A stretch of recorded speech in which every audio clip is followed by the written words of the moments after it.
Les actualités du développement durable et de la santé environnementale, c'est sur les podcasts de Radio Fréquence RSE.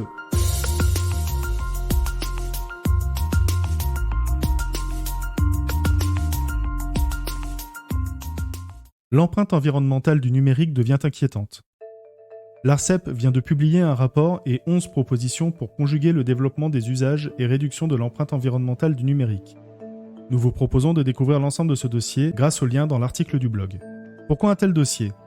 Il est apparu que l'impact des réseaux de communication, des terminaux et des usages sur l'environnement est devenu un sujet de préoccupation permanent. Pour ce qui est des faits, suivant un certain nombre d'études, il apparaît que le numérique représente aujourd'hui 3 à 4% des émissions de gaz à effet de serre dans le monde et 2,5% de l'empreinte carbone nationale. Certes, rien d'alarmant pour le moment eu égard aux chiffres relevés dans d'autres secteurs d'activité, mais on ne peut ignorer que la croissance annuelle de la consommation du numérique, volume de données, terminaux, etc., ne peut qu'aggraver le problème si on ne la prend pas en considération. C'est d'ailleurs ce que laisse envisager le pré-rapport de la mission d'information sur l'empreinte environnementale du numérique du Sénat, qui chiffre les augmentations des émissions en GES du numérique à plus de 60% d'ici à 2040, soit 6,7% des émissions de gaz à effet de serre nationales, si rien n'est entrepris d'ici là. À signaler que la phase de production des terminaux concentrerait à elle seule 70% de l'empreinte carbone du numérique en France, selon le même rapport.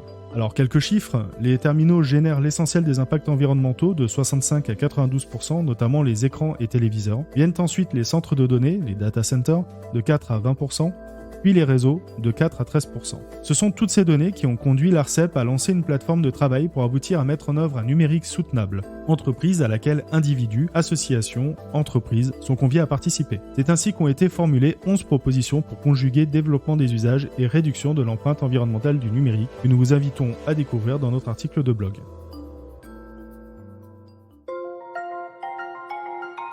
Pour suivre l'actualité de Radio Fréquence RSE et retrouver tous nos épisodes de podcast, vous pouvez nous suivre sur Apple Podcast, Spotify, Deezer, Podcast Addict, YouTube, Amazon Music, Google Podcast et bien entendu sur la plateforme Ocha.